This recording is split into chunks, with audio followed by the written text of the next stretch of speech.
ॐ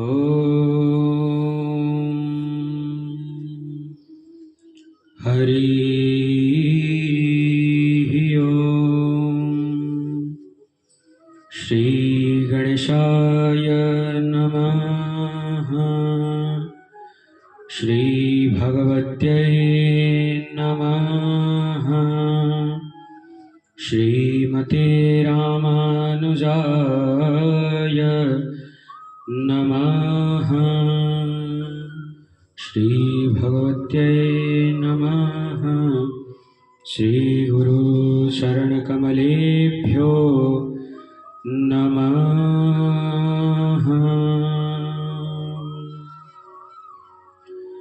राधा साध्यं साधनं यस्य राधा। राधा साध्यं साधनं यस्य राधा। मंत्रो राधा मंत्रदात्री च राधा। सर्वं राधा जीवनं यस्य राधा। राधा राधा वाचकिं तस्य शेषं। वंशी विभूषितकरा नवनीरदाभात्। पीताम्बरधरुण बिम्बफलाधरोष्ठात्। पूर्णेन्दुसुन्दर मुखादर बिन्दुनेत्रात्। कृष्णात् परं किमपि अहं तत्त्व न जाने। जय जय श्री राधा रमण। जय जय नवल किशोर। जय गोपी चितचोर प्रभु। जय जय माखन चोर। जय जय माखन चोर। जय जय श्री राधे। प्रिय बंधुओं, आज हम एक ऐसी कथा आपके समक्ष प्रस्तुत करने वाले हैं। आज हम एक ऐसी कथा आपको श्रवण कराएंगे जिस कथा से हमें कुछ अपने जीवन में, अपने जीवन की पद्धतियों में हमें कुछ सीखने को मिलेगा। आज वह कथा है सूर्यवंश के बड़े प्रतापी राजा शर्यती, जिनका नाम शर्यती था। आज यह कथा है उनकी पुत्री जिनका नाम सुकन्या था, और राजा शर्यती का एक पुत्र भी था जिनका नाम अनार्क था। आज हम उनकी पुत्री सुकन्या की कथा को श्रवण करेंगे कि सुकन्या का जो जीवन पद्धति है, उन्होंने शर्यती की पुत्री सुकन्या ने अपने जीवन को कैसे जिया। आज हम उन्हीं की जीवन पद्धति से आपको कुछ ज्ञानवर्धक बातें बतलाएंगे। आइए हम ज्यादा विलंब ना करते हुए अपनी कथा की ओर प्रस्थान करते हैं, अपनी कथा की ओर बढ़ते हैं।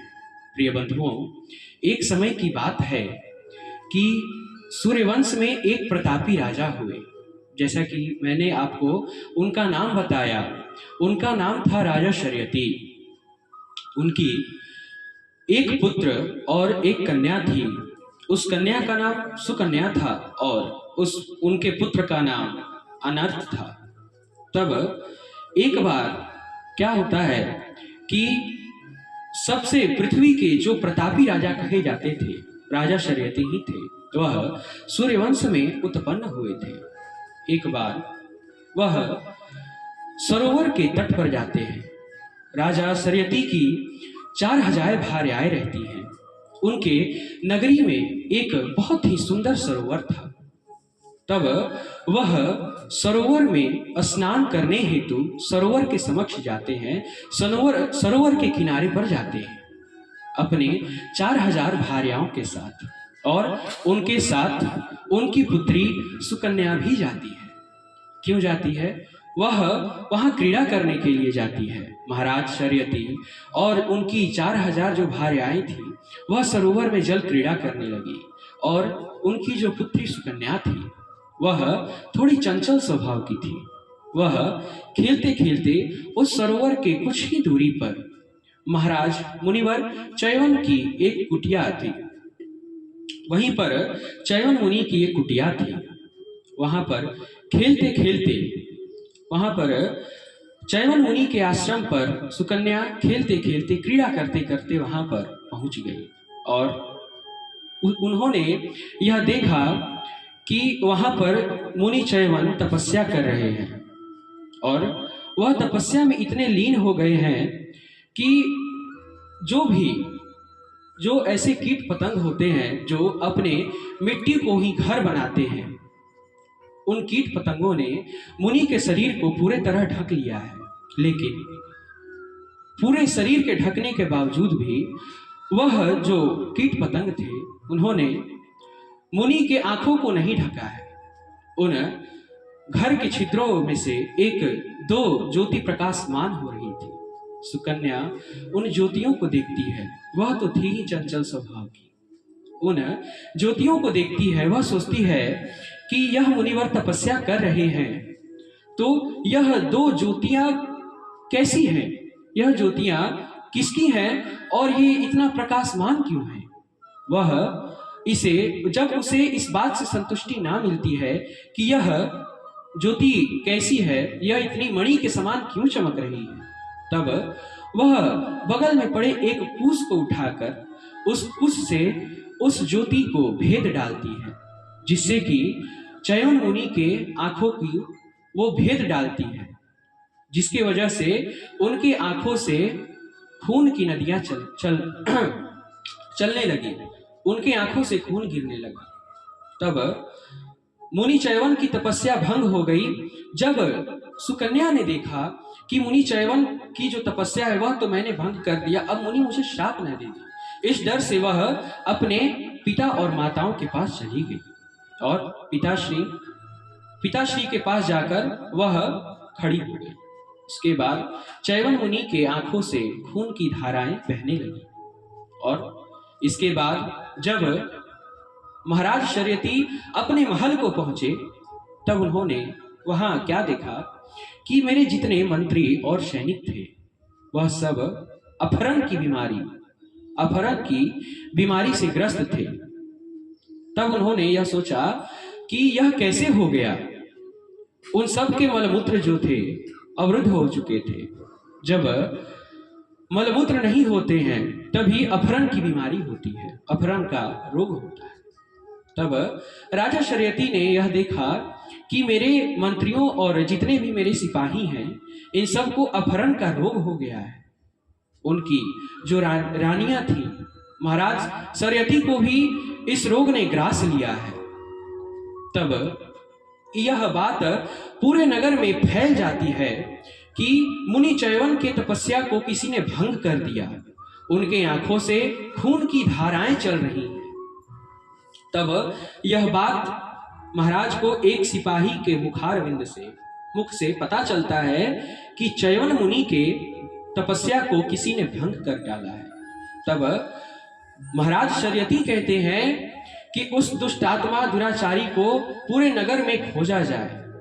सुकन्या तो जानती थी कि यह कृत्य मैंने ही किया है, यह पाप मुझसे ही हो गया है, लेकिन पिताश्री मुझे दंडित ना कर दे, इस डर से सुकन्या अपने पिताश्री को यह नहीं बताती है कि मैंने ही वह दुष्कर्म किया है, वह कृत्य किया है, जिसकी वजह से हमारे राज्य को यह श्राप लगा है। तब राजा शर्यती जब यह कहते हैं, अपने सिपाहियों को कहते हैं कि पूरे नगर में पता लगाया जाए, और उसके बाद वह भी सरोवर के तट पर गए थे, अर्थात चयवन मुनि के आश्रम से कुछ ही दूरी पर थे। तब वह भी अपने कुटुंब साथियों से पूछते हैं, अपने भार्याओं से पूछते हैं, अपने पुत्र से पूछते हैं, अपनी पुत्री से पूछते हैं कि क्या तुम लोगों से यह अनर्थ हो गया है? मैं तुम्हें कोई दंड नहीं दूंगा, तुम अच्छे से बताओ, क्या तुमने ही यह दुष्कार्य किया है? तब सुकन्या कुछ बोलती नहीं, लेकिन जब वह अपहरण की बीमारी बहुत ज्यादा बढ़ जाती है, मंत्रियों के और सिपाहियों को कष्ट को देखते हुए, अपने पिता शर्यती के कष्ट को देखते हुए सुकन्या अपने पिता के समक्ष जाकर यह स्वीकारती है कि हे महाराज, मैंने ही यह पाप किया है। जब महाराज शर्यती को यह पता चलता है कि मेरी पुत्री ने ही इस कार्य को किया है, यह कृत्य हो गया है, तब महाराज शर्यती को अपने पर बहुत गलानी होती है और वह इतना गलानी करते हैं कि वह मुनि चैवन के आश्रम को चले जाते हैं। आश्रम पर जाते हैं, तब आश्रम पर जाते ही साथ सबसे पहले वह कुछ करते नहीं है। मुनि चैवन तो तपस्या से उठ ही चुके थे, तब मुनि चैवन के चरणों में वह साष्टांग दंडवत हो जाते हैं। देखिए, यह है महाराज शर्यती के गुण। उन्हें अपने कोई पद का अहंकार नहीं है कि मैं इस नगर का राजा हूं, मैं इन मुनि के चरणों में क्यों गिरूं। आज कितने ही ऐसे अधिकारी हैं, कितने ही ऐसे लोग हैं जो कि अपने पद पर बैठे होते हैं और अपने पद का अहंकार करते हैं। यह पद का अहंकार आपको शोभा नहीं देता। भगवान ने आपको उस लायक बनाया है, तभी आप उस पद पर बैठे हैं। अपने पद का अहंकार करने से आप और बड़े नहीं हो जाएंगे। जिसने भी, आप इतिहास उठाकर देख सकते हैं, जिसने भी अपने पद का अहंकार किया, चाहे वो देवराज इंद्र ही क्यों ना हो, उनका घमंड टूटा है, वह अपने पद से च्युत हुए हैं। इसीलिए वह तो देवराज इंद्र हैं, देवताओं के अधिष्ठात्र देवता हैं। जब उनके साथ ये क्रीड़ा हो गई, उनके साथ यह कृत्य हो गया, तब तो हम मनुष्य हैं। इसीलिए मैं आपसे यही आग्रह करूंगा कि आप कभी भी अपने पद का अहंकार ना करें। और आप किसी ऐसे व्यक्ति के साथ हैं कि वह अपने पद का अहंकार दिखाता है, अपने पद का गलत उपयोग करता है, ऐसे व्यक्तियों से बचें। तब हम कथा में कहाँ थे प्रिय बंधुओं? हम कथा में यहाँ तक थे कि महाराज शर्यती चैवन मुनि के आश्रम पर जाते हैं। तब वह कहते हैं कि हे मुनि, यह जो कृत्य है मेरे ही राज्य के प्रजा से हो गई है, इसीलिए महाराज आप इस रोग को क्षमा करें, हमारे इस अपराध को क्षमा करें। तब मुनि अपने दयालुता को दिखाते हुए अपने रोग को खींच लेते हैं, अपने शाप को वापस ले लेते हैं। तब सबकी अपहरण, जिसको अपहरण की बीमारी हुई थी, वह बीमारी दूर हो जाती है। इसके बाद राजा कहते हैं कि हे मुनि, आपके लिए अगर हमारी कोई सेवा हो तो आप कहिए। तब चैवन मुनि कहते हैं कि महाराज, मैं तो बूढ़ा हो गया हूँ और बुढ़ापे ने मुझे ग्रास लिया है और ऊपर से मैं अंधा भी हो गया हूँ। तब अब मैं क्या करूँ? मैं किसके पास जाऊं? अब मुझे संध्या वंदन, शौच आदि क्रिया कौन कराएगा? हे महाराज, मेरी सेवा कौन करेगा? मैं अपनी से कहां कहां जाऊंगा, मैं तो अंधा हो गया हूं। तब महाराज शर्यती कहते हैं कि हे महाराज, मुझे इसके लिए क्षमा कर दीजिए। यह जो कृत्य हुआ है मेरी पुत्री से ही हुआ है। मैं, अगर आप कहेंगे तो मैं आपकी सेवा के लिए अपने सिपाही नियुक्त कर दूंगा। तब मुनि कहते हैं कि हे महाराज, आपके सिपाही कितने दिन तक मेरी सेवा करेंगे? क्या उन्हें कोई राज्य का कार्य नहीं है? वह मेरी सेवा कब तक करेंगे? क्या मुझे समय के अनुसार, क्या मुझे वह व्यवस्थित कर सकेंगे? तब राजा कहते हैं कि नहीं, ऐसा तो नहीं है। तब चैवन मुनि कहते हैं कि हे महाराज, मेरी सेवा में अगर आपको नियुक्त करना ही है तो आप अपने पुत्री का विवाह, जिसका नाम सुकन्या है, और अपनी पुत्री का विवाह मेरे साथ कर दीजिए। तब वह शर्यती कहते हैं, शर्यती सोचने लगते हैं कि मैं इन बूढ़े मुनि के साथ अपने फूल जैसी पुत्री की विवाह कैसे कर दूं।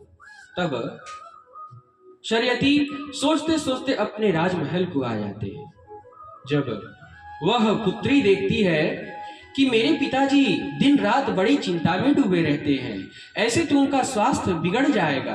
तब सुकन्या कहती है कि हे पिताश्री, हे न्यायाधीश, इस पाप की कृत्य जो भी है मैंने किया है, मेरे भाग्य में जो भी होगा वही होगा, आप उसे रोक नहीं सकते हैं। मेरे भाग्य में जो भी दैव योग वश लिखा गया है वही होगा, आप उसे रोकने में सक्षम नहीं हैं। इसीलिए हे महाराज, हे पिताश्री, आप मेरी चिंता ना करें, जैसा च्यवन मुनि कह रहे हैं आप वैसा ही करें। तब राजा शर्यती अपने पुत्री से जब यह सुनते हैं तब च्यवन मुनि से अपनी पुत्री का ब्याह कर देते हैं और वह ब्याह करके अपने राजमहल को आ जाते हैं। यहाँ पर सुकन्या अपने पतिव्रत धर्म में संलग्न हो जाती है। अपने पति को समय के अनुसार शौच कराना, समय के अनुसार संध्या वंदन करना, समय के अनुसार उन्हें भोजन प्रदान करना, समय के अनुसार यज्ञ मंडप में उन्हें ले जाकर बैठा देना, समय के अनुसार यज्ञ की सामग्री जुटा कर लाना, समय के अनुसार वन से फल फूल लाना, सब यह करने लगी। वह अपने पतिव्रत धर्म में पूर्णतः संलग्न हो गई। तब एक बार सुकन्या अपने पतिव्रत धर्म में संलग्न थी, तभी वह उसी सरोवर में जल भरने हेतु जाती है। वहां पर वहां से अश्विनी कुमार जाते हैं। वह देखते हैं कि इतनी सुंदर अंगों वाली, इतनी सुंदर दंत वाली यह कन्या कौन है और यह क्या कर रही है, ये कौन है और ये किसकी पुत्री है, इसके पति का नाम क्या है। तब ऐसे ऐसे प्रश्न जाकर अश्विनी कुमार पूछते हैं सुकन्या से। तब सुकन्या कहती है कि हे देवश्रेष्ठ, मेरे पिता का नाम राजा शर्यती है और मेरे पति का नाम मुनि च्यवन है।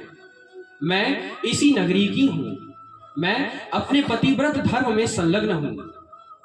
जब अश्विनी कुमार सुनते हैं कि यह च्यवन मुनि की पत्नी है, तब वह कहते हैं कि हे भोमोरु, हे सुश्रोणी, तुम उस बूढ़े मुनि के साथ क्या कर रही हो, तुम उस बूढ़े और अंधे मुनि के साथ क्या कर रही हो। ऐसे ऐसे प्रलोभन अश्विनी कुमार सुकन्या को देते हैं। तब सुकन्या कहती है कि हे देवश्रेष्ठ, मैं एक पतिव्रत धर्म का पालन कर रही हूं। आप देव श्रेष्ठ हैं, आप देवता हैं, आपको ऐसी वचन शोभा नहीं देते। मेरे पतिव्रत धर्म की आप लोग परीक्षा ना लें, वरना मैं आप दोनों को श्राप दे दूंगी। ऐसे कटु वचन सुकन्या अश्विनी कुमारों को कहती है। तब अश्विनी कुमार कहते हैं कि हे सुकन्या, तुम हमारे परीक्षा में सफल हुई। हम तुम्हारी परीक्षा ही ले रहे थे, तुम पर पुरुष का वर्ण नहीं कर सकती। तब अश्विनी कुमार कहते हैं कि हे सुंदर अंगों वाली, तुम चाहो तो मैं तुम्हारे लिए कुछ उपकार कर सकता हूं, आपके लिए मैं कुछ कर सकता हूं। अगर आप कहेंगी तो मैं आपके बूढ़े और अंधे पति को हम नेत्रयुक्त कर देंगे, आपके बूढ़े पति को फिर से नवयौवन से भर देंगे। तब सुकन्या कहती है ठीक है, मैं अपने पहले पति देव से तो पूछ लूं कि वह क्या चाहते हैं। तब वह कहती है, वह अपने पति के पास जाती हैं कुटिया में, अपने पति के पास जाती हैं कुटिया में और कहती हैं कि हे पतिदेव, हे च्यवन मुनि, अश्विनी कुमार आपके आश्रम में आए हैं और वह कह रहे हैं कि वो आपको नेत्रयुक्त और नवयौवन युक्त कर देंगे। इसीलिए हे महाराज, आप ही बताइए कि मैं उन्हें मना कर दूं या कह दूं कि आपको जैसा करना है आप करिए। तब च्यवन मुनि कहते हैं कि तुम उन्हें कह दो कि वह जैसा चाहते हैं वह करें। तब वह जाके कहती है कि च्यवन मुनि आपको आश्रम में अपनी कुटिया में बुला रहे हैं। तब अश्विनी कुमार जाते हैं और अपनी चिकित्सा से च्यवन मुनि को फिर से नेत्रयुक्त करते हैं और नवयौवन युक्त कर देते हैं। इसके बाद वह इस प्रकार कुछ नवयौवन युक्त और नेत्रयुक्त करते हैं। वह दोनों कहते हैं कि हे महाराज, यह जो सरोवर आप देख रहे हैं जिसका जल बहुत ही स्वच्छ है, इस सरोवर में आप प्रवेश करें। तब च्यवन मुनि और वह दोनों अश्विनी कुमार उस सरोवर में प्रविष्ट हो जाते हैं, चले जाते हैं, और वह तीनों एक समान होकर, एक से ऊंचाई वाले, एक भुजा वाले, सब तीनों के एक ही रूप रहते हैं। तब अश्विनी कुमार सुकन्या से यह भी कह चुके थे कि अगर हमने आपके पति को ठीक किया तब हम दोनों अश्विनी कुमारों में से आपको किसी एक का वर्ण करना होगा। तब जब सुकन्या यह देखती है कि तीनों एक समान होकर निकले हैं सरोवर से, तब वह संकोच में पड़ जाती है कि इसमें से मेरे पति देव कौन है। वह शर्त के अनुसार अपने पति देव का चयन करने के लिए अश्विनी कुमार कहते हैं। तब वह अपने पति व्रत धर्म को संकट में देखकर भगवती की मन ही मन स्तुति करती हैं। वह स्तुति करती हैं, तब भगवती की अनुकंपा से अपनी पति देव पर ही वह अपने हाथ को रखती हैं और फिर से च्यवन मुनि का ही वह वर्ण कर लेती हैं। तब च्यवन मुनि कहते हैं कि हे अश्विनी कुमारों, आप लोगों ने मेरा बहुत उपकार किया है, आप मेरे मित्र के समान हैं, इसीलिए आपकी जो इच्छा हो हमें बताइए।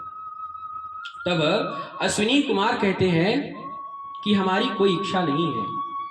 प्रिय मित्रों, यहाँ पर अश्विनी कुमार कहते हैं कि हे मुने, हमारी कोई इच्छा नहीं है, लेकिन हमारी एक इच्छा है जो कि आप ही पूरा कर सकते हैं। आप बहुत ही तपोबल से युक्त हैं। प्रिय भक्तों, इस वीडियो को हम यहीं पर समाप्त करते हैं, क्योंकि अगर वीडियो लंबा हो गया तो कुछ ऐसे व्यक्ति हैं जो देखना पसंद नहीं करते हैं लंबे वीडियो को। इसीलिए अश्विनी कुमारों ने मुनि च्यवन से क्या कहा, अपने इच्छा को किस प्रकार जाहिर किया, यह हम आपको दूसरे कड़ी में बताएंगे। तो आज की कथा में बस इतना ही। जय जय श्री राधे।